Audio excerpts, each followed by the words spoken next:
Hi, I'm Sock Marionette, doing business as Bargain Counter Argument, and it's time for another Flip Through Friday, which I have been kind of neglecting these videos lately, but I'm hoping to get back in the swing of things. Now, I've done several videos this year on Nick Bantock, who is a storyteller and graphic artist with the Griffin and Sabine, The Golden Mean, and Sabine's Notebook.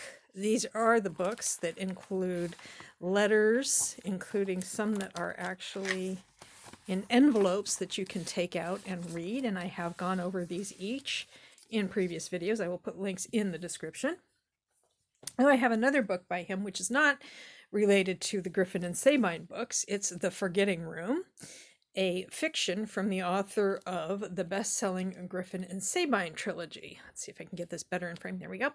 And this one is interesting because, just let's take the first Griffin and Sabine book as an example. Everything is a letter or an image or a postcard or something like that. This book includes a lot of text and not as many images. Like you'll have whole pages where there's no image and then you'll get some images. And this one is, when his grandfather dies, Armand inherits the family home in Ronda, Spain, and finds himself trying to unravel the surreal conundrum his grandfather has left for him. So he begins to remember his childhood art lessons and so on. And these are the end pages, looking like that. And underneath the dust jacket, we have this image. It's the same on the back. And this is interesting. There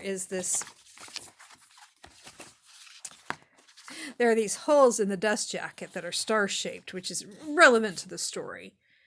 And so this was published in 1997. It's a Byzantium book from HarperCollins.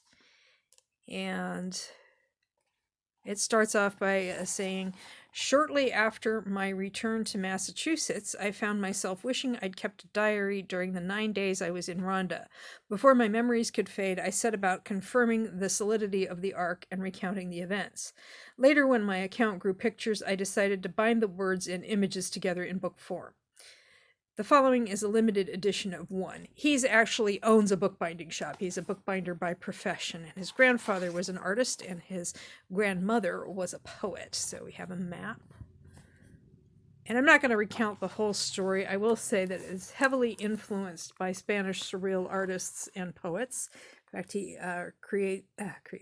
quotes Garcia Lorca on more than one occasion. So there we have that. Little sketches in here as he goes to the house and tries to figure out these clues that his grandfather left him. At one point, he says he's in a cafe and he looks up to see the children playing football, soccer, and then somebody leaves a matchbox for him, which has the same image of it.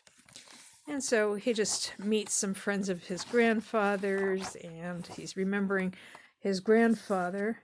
There's a photograph he has of the town, and his own life and the decisions he's made. He's recently had a divorce, and he's thinking about what went wrong in that relationship and what he can learn for it.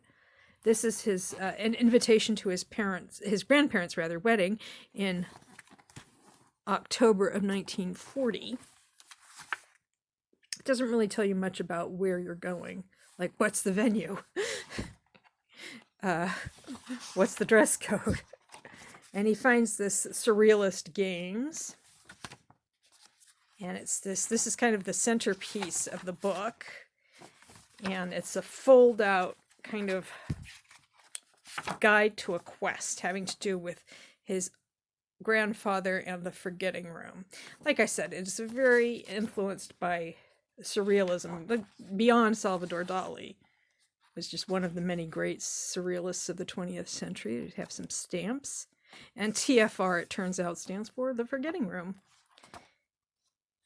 And there's a letter, and like I said, a lot of text. And then we kind of see he starts with this image that he sketches of a nearby bridge going over a gorge. And then as the book continues, he works on this painting until this is, yeah, see, he makes it bigger. He puts this wash on it. I think he uses coffee to give it that look. And then his grandfather worked in collage, and so he does as well. This is a bookmark that he finds in one of his grandfather's books. And so you can still see that image of the bridge up in the corner, but gradually it becomes something else entirely. Yeah, as he works on it. And it's kind of like a process throughout the entire book. So if you paint or collage or both, you might recognize this. You can still see a tiny piece of the bridge in the sky. Anyway, you might recognize how this painting develops as he works on it.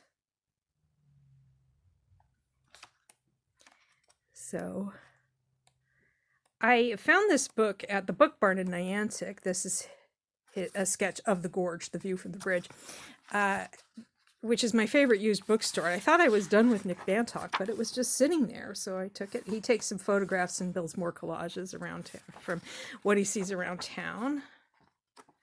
And anyway, so I was like, oh, I will take that home with me, and I did. So if you're interested in this, the story is what it is, and the art is what it is. I enjoyed it, and like I said, I got it at a used bookstore. It wasn't terribly expensive. I'm not sorry I have it. So if you are interested in watching that, reading it and watching as his painting develops, you might get something out of that. So that was The Forgetting Room by Nick Bantock. Thank you for watching. If you enjoyed what you saw, please like, comment, share, subscribe, or don't. I am not the boss of you, and I hope you have a good day or night.